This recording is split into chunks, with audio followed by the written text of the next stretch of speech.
In this session, we're going to be talking about what's inside an AAC application, not which box we should pick. We're taking a look at some of the most popular AAC apps and exploring the different ways that they organize and present language to us. As we're choosing an AAC system for a student, it's helpful to know the strengths of each of these applications so that we can best match it to what we know about our students' attention, memory, and learning. These are significant factors in how a student will be able to choose what they want to say and then remember it as they navigate through multiple pages in these advanced, robust AAC systems. Now, most high-tech AAC systems can be highly customized, so if you already have a robust application, don't worry about that. You can make it work to fit your students' needs in most cases. But if you're in a situation where you're choosing an application for the first time, some of the things that we talk about today might be a consideration. Welcome to AAC, Thinking Inside the Box. Now, when we're talking about augmentative communication systems, keep in mind we're not just talking about one AAC application on a specific tablet. The reason it's called an AAC system is it's usually comprised of multimodal communication methods. So a student may have an AAC tablet, but they might also have some voice output switches or a communication board or book that they carry with them. So thinking not just about the AAC device itself, but about all the other ways that we communicate. I don't know about you all, but when I go to the App Store looking for an AAC application, I sort of feel like the old McDonald of AAC. Here an app, there an app, everywhere an app. Type in AAC and you're going to get a lot of options. But we need to look at which ones are going to meet our students' needs and behave like a robust AAC system. Using the term app, we're referring to the software that goes on a variety of pieces of equipment. That could be tablets, iPads, computers, even communication devices that are just dedicated to augmentative communication. This is not just iPads. Now, we obviously need to consider the features of these different types of equipment, but right now we're just going to think about the software. All AAC apps are not created equal. We used to be able to have an idea based on cost. Complex communication apps were always higher in cost due to all the research and design, the number of symbols that were available, and the features that they had. But that's not the case as much anymore. Snap is always less than $60, and all of the complex AAC apps are on half-off sale multiple times a year. Here's a little tip. In October and April, you'll often see these apps go on sale because of AAC month and Autism month. Now, generally, if an app is under $15, it doesn't have all the features you need, so you can keep that in mind.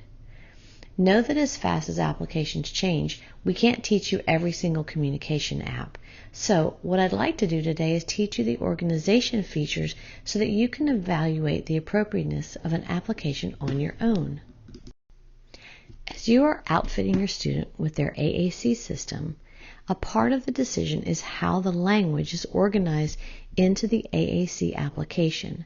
The rest of the discussion today is about how this organization looks in your system and how it plays a role in our decision making. I'm going to introduce you to our way of looking at language organization in a device.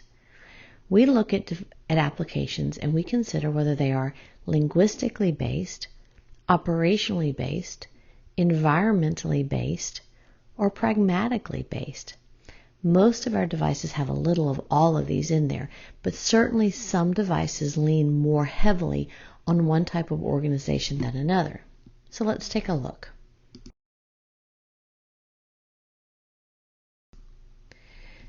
Pragmatically based organization is our first stop.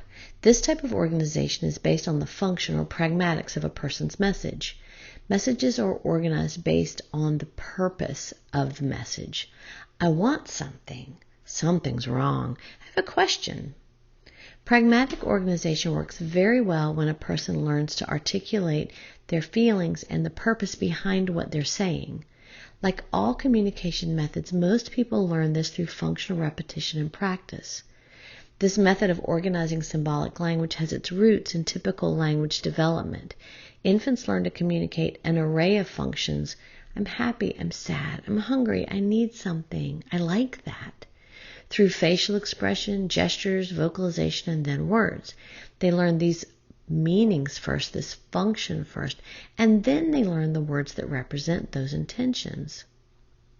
You'll see that fringe words are often accessed through starter phrases, such as I want, I need, something's wrong, I'm telling you something. In this type of organization, the best way to look at it is the form of language follows the function of language. So let's take a look at SimPod. Now SimPod is the AAC application that's based on POD books, or pragmatically organized dynamic display systems. It's obviously based on pragmatic organization, but on this application it also includes some categories of language and some environmentally based language organization. Almost all of the other systems make use of this pragmatic functioning on their social, quickfire, or chat pages, but let's take a look at it on SimPod.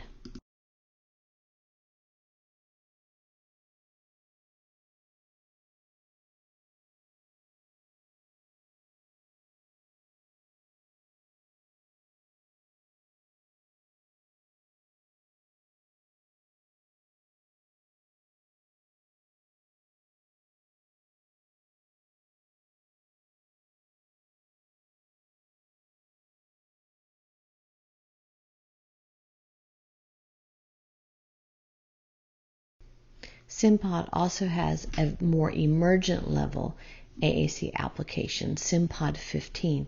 This one relies heavily on those starter phrases. So you'll see that we can select I want, and we can go to a page that has items that a person might want to ask for. Let's go will take us to places. Let's take a look at this one. I have something to tell you. It's already happened.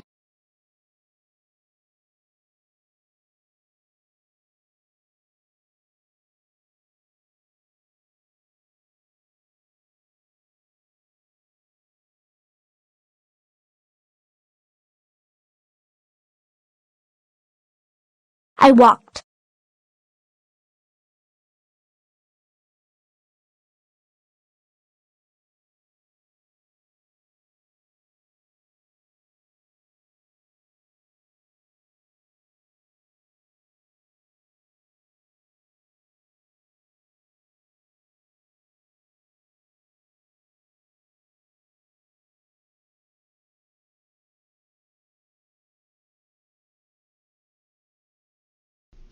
In other more emergent level AAC applications, you'll find this same starter phrase kind of organization that's based on pragmatics. So you'll see those same I want buttons, I like buttons, the let's go buttons that will take us to pages so that you can complete the sentence. Let's take a look at Word Power 20 that's available on TouchChat or NovaChats, and MultiChat 15.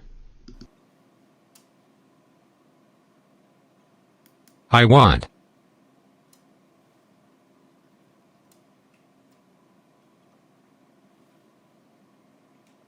To watch. Dancing with the Stars. I want to watch Dancing with the Stars.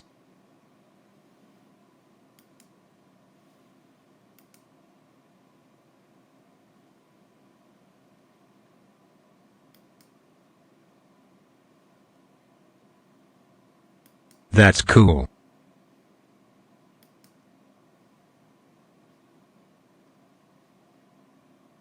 That's cool. Great. I want. To eat.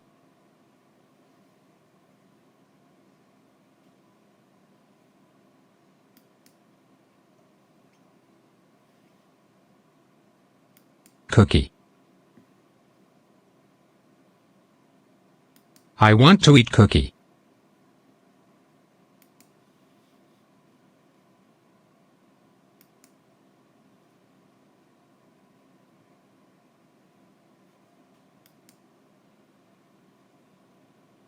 Hello.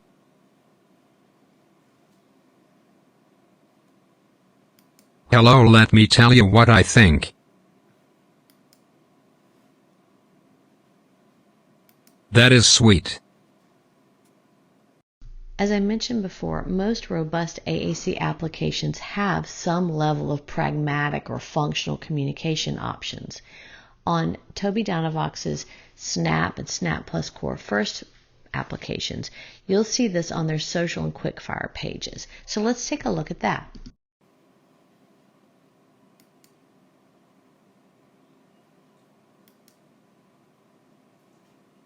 Hi. How are you? Wow, cool.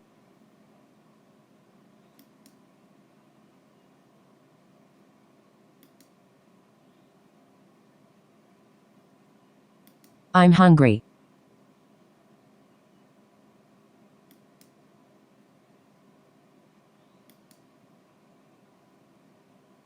I am happy. Are you okay? How great.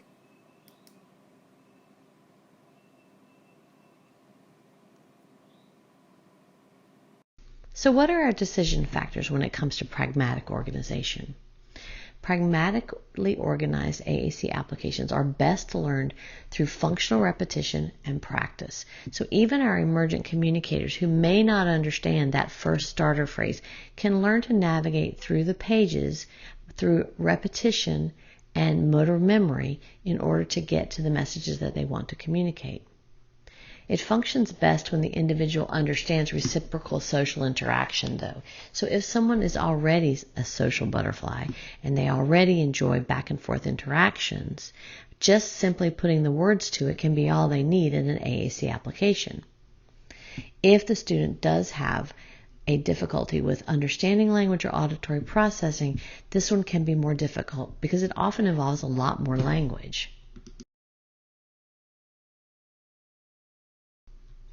Linguistic-based navigation means organization by semantic or syntactic categories or by word association. You may have heard this called taxonomic organization, which simply means it's organized by categories of words. Semantic meaning or syntactic organization includes noun categories like clothing, food, places, and syntactical categories like action words, people, describing words. This system is very easy for most people with functional receptive language skills to use. It's fairly easy to understand that pizza is a food and it can be found in a folder labeled food. Systems organized this way require only a simple explanation for families, teachers, and therapists so that the adults can grasp how to move around on the pages. It's also easy for AAC users who have good receptive language skills. You'll find that people new to AAC are drawn to the simplicity of semantic or syntactic-based organization. WordPower, Gateway, and Avaz rely heavily on this type of organization. When I encounter a student who understands conversational speech and whose partners are hesitant, this is the system I most often suggest. It requires minimal new learning for all parties, and it allows for generative language use, or putting words together into sentences creatively. So let's take a look at TD Snap by Toby Dynavox. This program has categorical word lists. It has personal word lists, so where you put your family and your favorite things and places. It has a static core word display. That's what you're looking at here. It has color coding by grammatical categories, so you've got your subjects, verbs, and objects. And it has left to right sentence generation. So just like you read left to right and you write left to right, when you create a sentence, you move left to right across the page.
Laraber.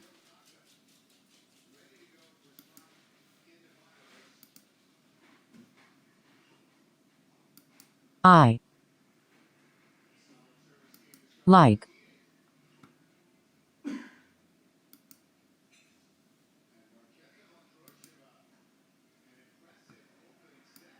Laraber.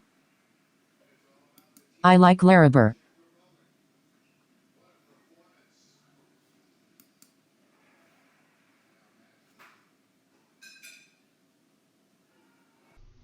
The next application we're going to look at is Avaz. Avaz, like TD Snap, is color-coded by parts of speech. It also supports left-to-right sentence construction, and it includes an extensive list of categories of words.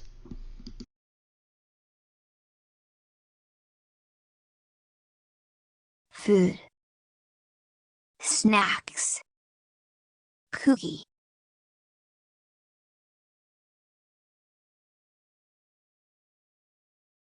Cookie. Cookies.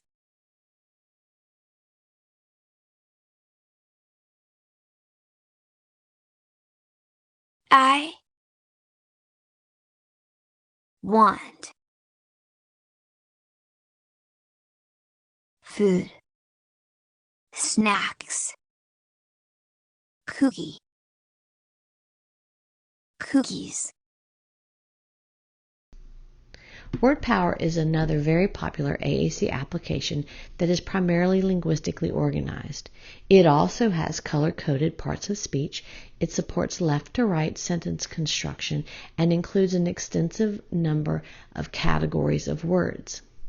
What Word Power does better, I believe, than most of the other programs in this category is that it has something that the manufacturers call logical linking, which means that it navigates to pages by anticipating the most frequent next word in a phrase that the user is developing. So if the user selects go, then it can navigate to a page of places. If the user selects eat, it will go to a page that has food items on it.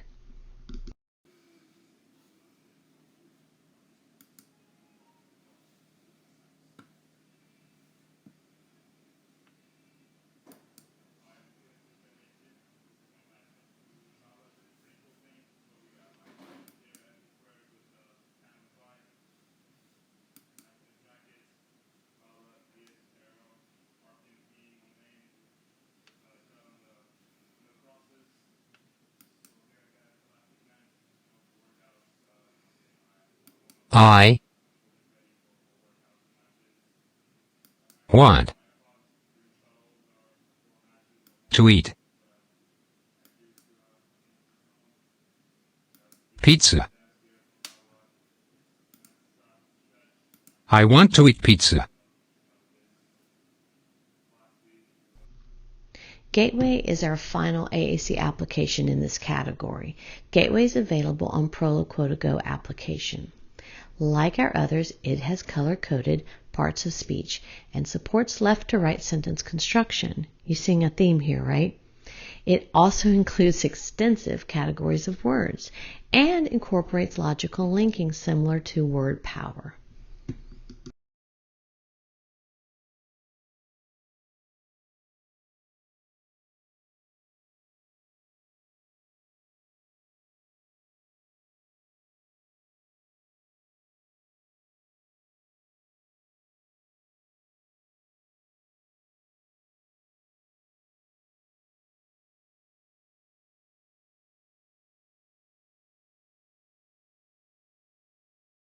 Fan.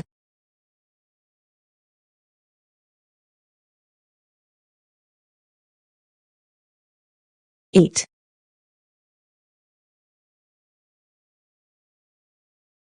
Cookie. Eat cookie.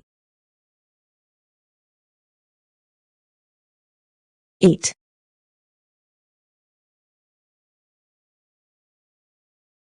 Brownie. Eat brownie.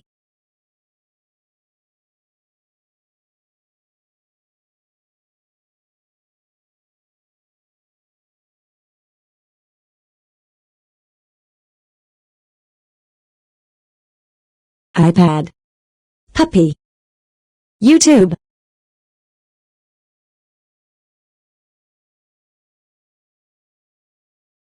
I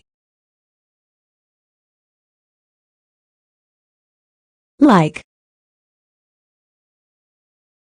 puppy, puppies. I like puppies. So what are the decision factors when we're considering an AAC application that's linguistically based? Well, the core word vocabulary that's available means that this system can be used across all environments. It's familiar for neurotypical language learners. It includes single words that we can combine in a variety of different ways to make a variety of messages. The categorical organization is often very easy for adult partners to understand so that they can begin to model the communication on the application for their student to aid in their learning. Now, the only negative to the logical linking feature that we've seen on some of the applications is that sometimes students learn that the core word, like go or want or eat, is simply a navigation button rather than them understanding the meaning of that single core word. So that's something we have to consider.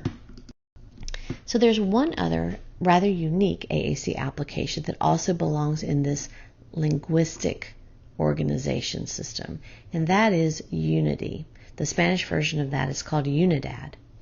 Now, this is the system that's based on MinSpeak. That's a communication system that was developed by Bruce Baker based on the idea of semantic compaction, or that one icon can mean multiple things, or it can take you to a page that has multiple different messages and words on it. Now, all of the semantic categories, like nouns, all of them are accessed first by selecting an associated core word. For example, if you select the dice, which you would think would mean play, it's going to take you to noun categories of things that you would play with. But it's also going to have things like describing words such as little, because dice are little. This particular system is heavily based in linguistic theory, how words are associated with each other, how syntax is marked and represented into the system. It does include categorical organization as well.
So what are some of the decision factors around this unique system? One symbol can lead to many, many words and categories, and that's a positive. There's a single route to each word to decrease confusion. So there's only one way to get to each word in this system. So you can learn it through motor memory. Some things that are a little bit challenging for this is that if you learn to navigate a device, you learn what symbols mean by looking at them and understanding them, you have to have some experience with the symbol or the item that's represented in order to predict what's going to be under it.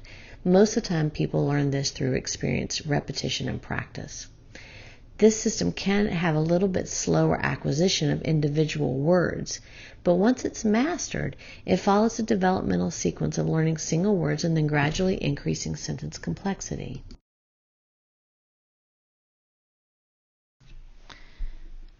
Like all well-organized communication systems, the majority of end users on operationally based systems use motor planning or motor recall to access the symbols, similar to how we learn to type by motor memory, not by looking at those keys. You may find that professionals and families reject MinSpeak and using multi-meaning icons because they feel that it is too cognitively complex for their child. The truth is that the high degree of consistent placement of symbols on these systems makes it very easy for students who have a good sequential motor recall. In my experience, for AAC users whose motor recall is better than their receptive language skills, these systems may actually be easier to acquire than those based on semantic organization. In particular, reliance on motor planning is preferable for users who have visual processing challenges or simply process and recall information better through physical repetition better than visual recognition. LAMP Words for Life is an AAC application that makes use of a student's ability to learn a motor pattern to get to a desired word or message. In fact, it's right there in the name. LAMP stands for Language Acquisition through Motor Planning, meaning a student can learn language and communication through learning the motor movement to get to their desired words and messages.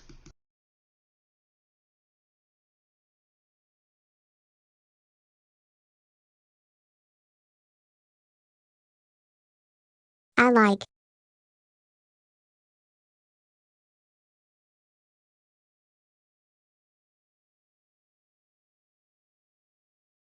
Eat.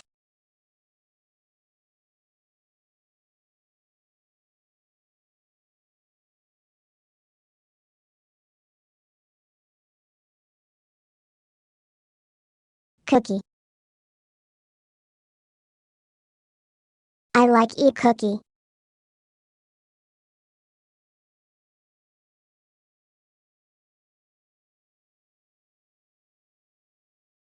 I want. 2.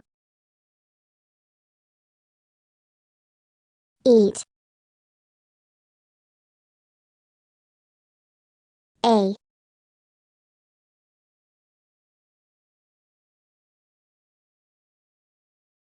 Cookie.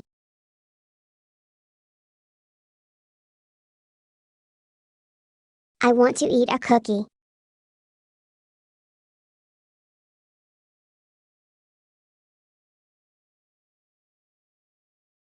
I'm.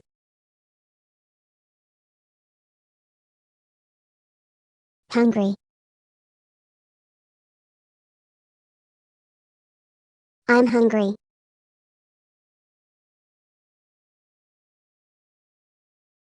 So here are the facts about LAMP. LAMP is a word-based program. There's one motor plan per word, meaning there's only one way to navigate to get to a specific word. No motor plan changes as language develops. No more than 3 touches are required to get to any word. There are no carrier phrases like I want, let's go to. Learning occurs through a focus on motor sequences. It's based on the Unity program, so it includes linguistic supports. All of the fringe or category words are accessed through a core word symbol, just like Unity. There are a large number of words per page, 84, but these are easy to hide and show. The primary focus of LAMP Words for Life system is on teaching through motor planning, but remember there are some visual linguistic supports as well. It's fair to say that the motor consistency of this program is more dialed in than in any of the other AAC applications. Speak for Yourself AAC application is another one that relies on motor planning and a single route to each word for communication.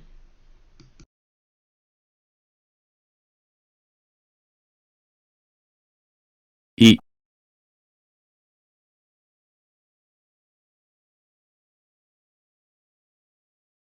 Cookie. Eat cookie. I.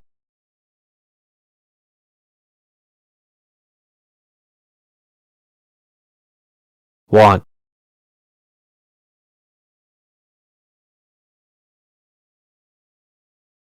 To. Eat. Cookie. I want to eat cookie.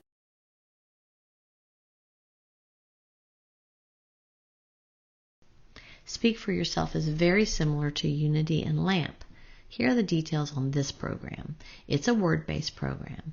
All the words are accessible with no more than 2 touches, so that's a little different than Unity and LAMP. There's no navigation other than a single selection off of the main page. There's one motor plan per word, meaning there's only one way to get to each word. All of the fringe words are those noun categories, and verb tenses are accessed through a core word symbol on the main page. Just like LAMP, there are a large number of words per page, but again, these are easy to hide and show. And learning is also based on recalling a motor plan. There are 3 main decision factors for choosing LAMP Words for Life or Speak for Yourself. The first consideration is how your student best processes information. Do they look first and then touch, or touch first and then look? That's a simplistic way to ask if they are primarily visual or motor processors. Next, you may have noticed the large number of small buttons on each page of these 2 applications. Our student needs to be able to physically access these small buttons to accurately select a word or message. Finally, and this is very significant, does the student have partners, parents, friends, teachers, and school staff who are willing to learn this very new type of organization of language? The learning curve is real on these 2 programs, but if you have a student who learns through motor memory, it can be worth the effort.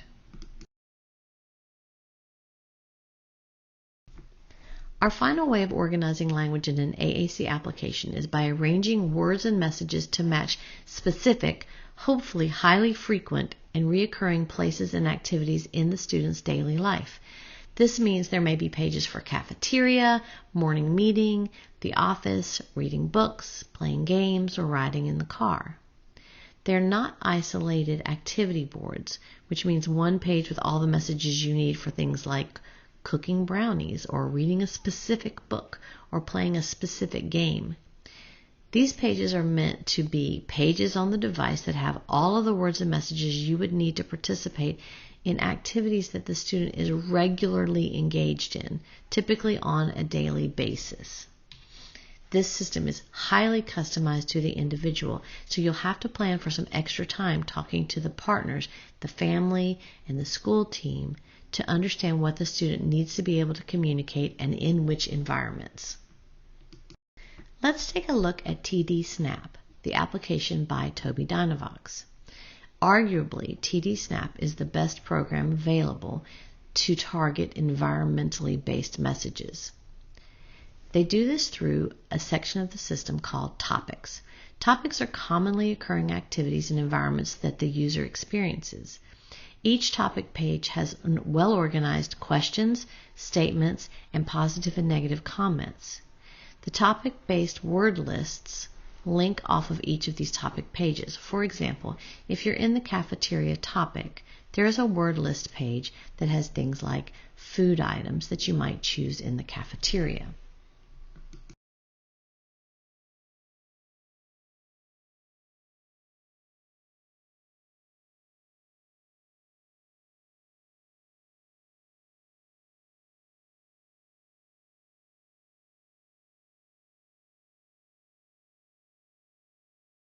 Is it snack time?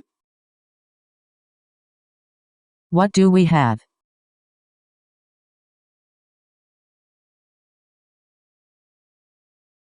I'm hungry. I'll find something to eat.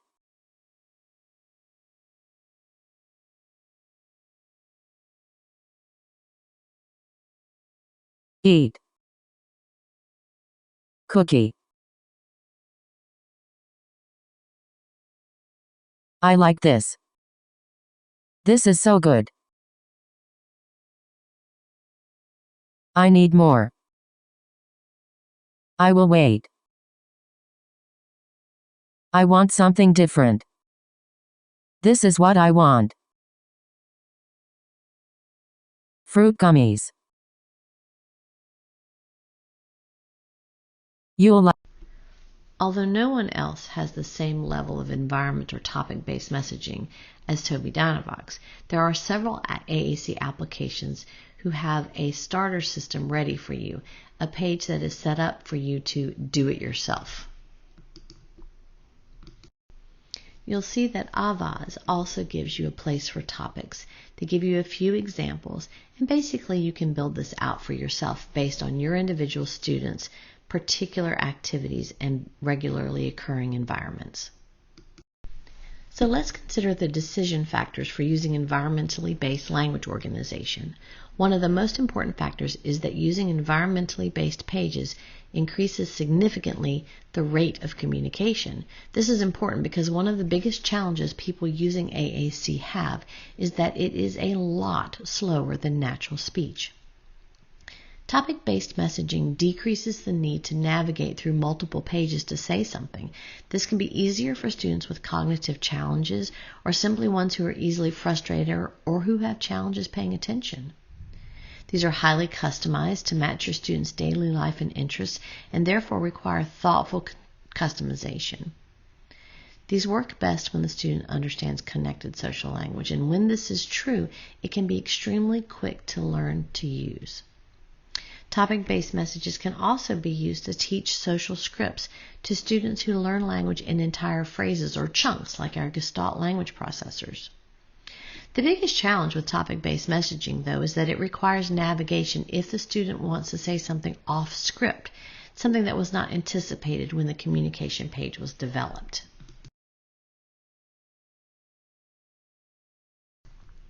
So here's a quick review of the different types of systems that we see in AAC applications: linguistic, operational, environment, or pragmatics.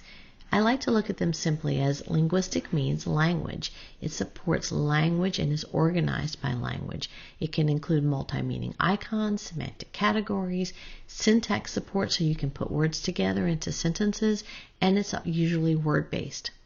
Operational organization relies on motor memory. It includes things like one pathway to get to a specific word or message. These are also word-based, and they primarily have a consistent icon placement, more than any of the others. The third type is environmentally based or socially based. These revolve around common topics, routine activities, regular environments, and these are typically phrase-based, although some do have words within those topics. And finally, the first one that we talked about was pragmatic organization. This one tends to be auditory-based. It's based on functional communication and is phrase-based.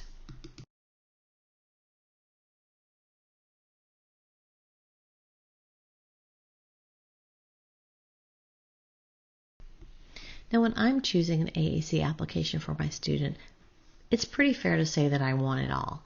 I want to have a system that has fringe words or those noun categories and allows us to put sentences together.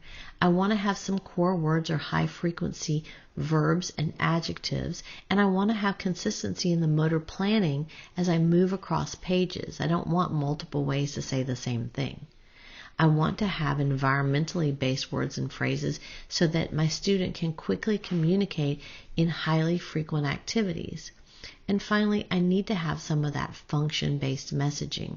So those sets of pages that allow us to ask a quick question, greet somebody, or comment.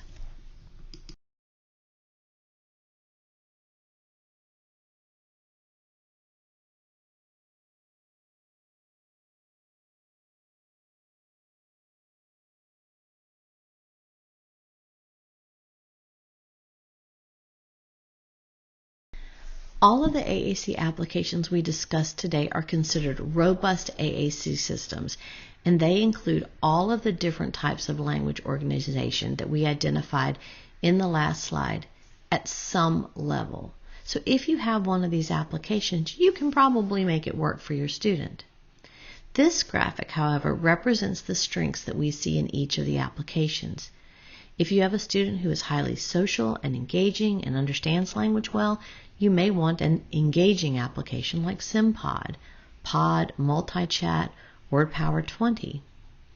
If you have a student who needs to be able to communicate quickly and functionally, TD Snap is a great choice. For students who recognize and can learn symbols easily, and those who are ready to create generative multi-word messages and navigate across pages, you can't beat WordPower 42, Avaz, or Proloquo to go. Finally, for students who have good motor recall or their motor memory is better than their visual access, LAMP, Unity, Unidad, and Speak for Yourself can be good choices. I created a little matrix for you to use when you're considering an AAC application for your student. It asks you to look to see these different types of organization systems, the language in the device that you're considering, and decide whether these systems are fully developed or if they need moderate customization. It's something that you can do yourself. If it's a hybrid feature, and then where is it located in the system that you're considering, or if it's not a feature at all. Hopefully this will help you as you're making a decision about what best meets your students' needs.